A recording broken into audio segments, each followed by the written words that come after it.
경찰 출신 황순철 변호사입니다. 최근에 뉴스 보셨는지 모르겠는데 김경 서울시의원이랑 강선우 국회의원이랑 1억 원의 수수에 대해서 되게 쟁점이 많잖아요. 네. 1억 원을 김경 의원이 강선우 의원한테 전달했다는 거는 지금 팩트로 드러난 것 같아요. 근데 서로가 처벌을 받지 않기 위해서 대가성을 부정하고 있죠. 1억 원이라는 돈은 굉장히 이제 큰 돈인데 뇌물죄가 성립을 하면 당연히 국회의원직은 박탈될 것이고 감옥 가야 되거든 솔직히. 뭐 변호인들도 얼마나 치열하게 공방을 다투겠어요. 제가 지금 진행하는 사건 중에도 뇌물 수수 사건이 하나 있는데 한번 설명을 좀 드릴까요? 공무원들이 하는 업무들이 되게 중요한 업무들이 많은데 누구나 다 뇌물을 줘서 부정한 청탁을 하게 되면 그게 공정하게 이루어지겠냐라는 거예요. 그래서 국가의 어떤 시스템을 운영하기 위해서 공정하게 공무가 이루어진다는 신뢰를 계속 다지기 위해서 이제 강하게 처벌하는 거죠. 그러면 과연 뇌물죄라는 건 뭐냐? 쉽게 생각하면은 공무원이 돈 받으면 뇌물죄 아니냐라고 생각할 수 있겠죠. 그래서 여기서 개념이 두 개 나오죠 벌써. 공무원이 뇌물을 받는 거. 그러면 뇌물 수수죄가 되겠죠. 공무원은 이제 국가공무원법이나 지방공무원법상 공무원 신분이면 일단 뇌물죄 적용을 받는데 단 공무원이라도 무기계약직 이런 분들도 계시거든요. 단순히 청소를 한다든지 그러니까 이런 분들은 사실 공무라고 보기 어려워요. 왜냐하면 뇌물죄에서 보호하는 공무원의 공무는 어떤 의사결정을 통해서 잘못된 방향으로 국가 정책을 이끌어 나갈 수 있는 공무원 신분에 해당할 경우에 뇌물죄 적용을 받아요. 근데 그러면은 꼭 국가직이나 지방직 공무원들만 적용 대상이 되냐? 그렇진 않거든요. 예를 들면 피디님 잘 아시는 큰 공기업이 뭐가 있을까요? 한전? 한국전력공사. 한전이라고 하면은 대표적인 공기업이죠. 우리가 보통 정부가 50% 이상 출자를 했다든지 아니면 공공기관 운영에 관한 법령, 그러니까 줄여서 공공기관 운영법이라고 하는데 공공기관 운영법상 공무원으로 의제되는 여러 가지 기관들이 있습니다. 공기업도 마찬가지고 공공기관도 마찬가지고 그게 공무원으로 의제되는 기관으로 이렇게 설정이 되어 있으면 그 사람들은 다 뇌물죄 적용을 받습니다.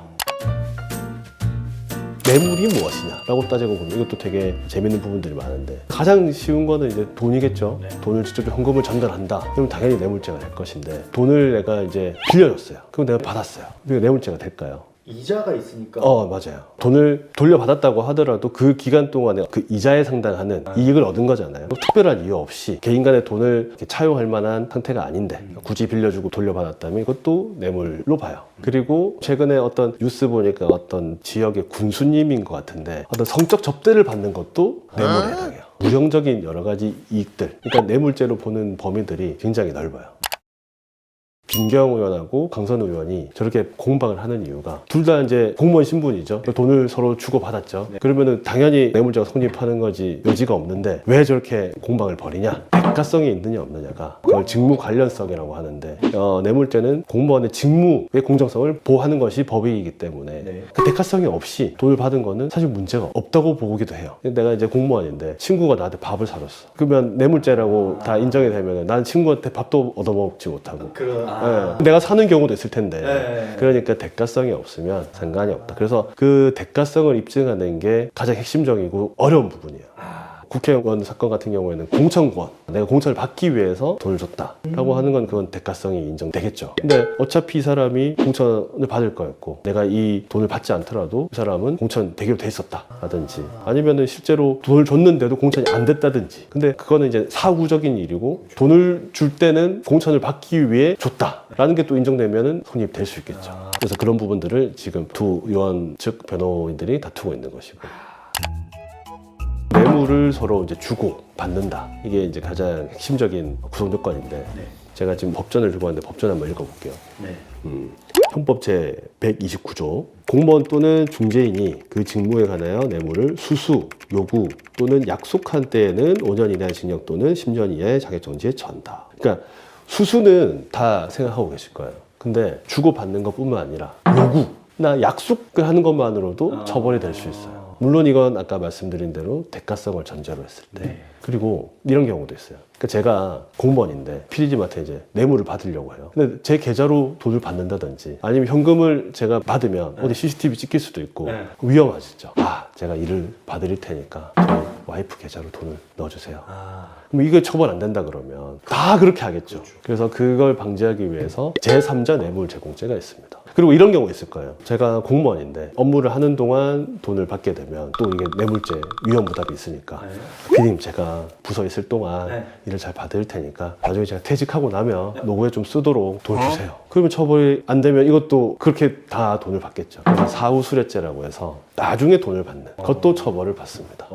그리고 만약에 이제 돈을 받고 부탁한 대로 청탁에 따라서 일을 대가를 제공한다. 그러면 이거는 돈을 수뢰하고 부정처사, 부정한 일을 하는 거기 때문에 이거는 수뢰 후 부정처사죄로 또 별도로 처벌을 받아요. 생각보다 법이 잘 짜여져 있네요. 그렇죠. 그러면 교수님 혹시 뇌물죄라는 게 그러면 김영란법 그거랑 똑같은 거가요? 그러니까 이게 이제 많이 헷갈리실 거예요. 아까 제가 설명드린 대로 공무원한테 대가를 바라지 않으면 돈을 아무리 줘도 상관없나? 그러면은 소위 우리나라에서 핵심 부서에 있는 공무원들은 지금 당장 이 사람이 대가성이 없더라도 일단 투자 차원에서 돈을 막 줄 수도 있겠죠. 그럴 수도 있겠네요. 그래서 이 공무원들의 어떤 대가성이 없는 금전 수수나 이런 행위에 대해서 규제하기 위해서 부정청탁금지법, 소위 김영란법이 만들어졌죠. 그래서 대가성이 없다고 하더라도 공무원들은 1회 100만 원 이상, 그리고 회계 처리 기준으로 연단위 300만 원 이상의 금액은 받을 수 없도록 돼 있어요. 사람이 돈 앞에 장사 없잖아요. 맞아요. 그래서 누군가가 날 좋게 대해주고 밥도 사주고 돈도 주고 하면은 사람이 흔들리기 때문에, 그러니까 김영란법이 어떻게 보면은 공무원 입장에서는 이렇게까지 규제할 필요가 있냐, 사람도 만나기도 힘들고 하다라고 할 수 있지만 국가적인 체제를 봤을 때는 공무원의 어떤 신뢰를 좀 더 드높일 수 있는 법이 도입된 거다라고 평가를 하죠.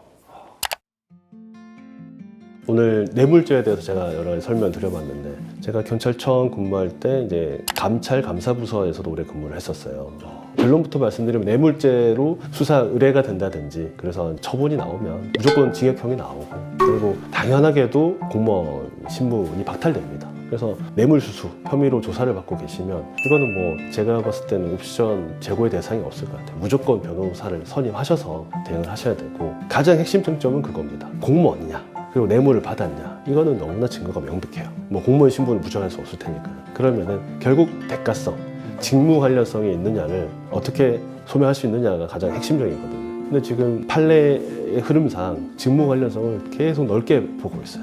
내가 꼭 담당하는 직무가 아니라도 관련성이 있다라고 이제 보는 방향이거든요. 사실관계를 정말 잘 정리를 하고 법리적으로 대응을 하는 게 중요합니다. 이 뇌물죄는 법리 싸움이 굉장히 복잡하기 때문에 조사를 예정하고 계신다든지 아니면 수사를 받고 계신다라고 판단한다면 재빨리, 특히 수사 경험이 있는 변호사님들께 조금 상담 요청을 하셔서 전략을 잘 세우실 필요가 있겠다라는 생각이 듭니다.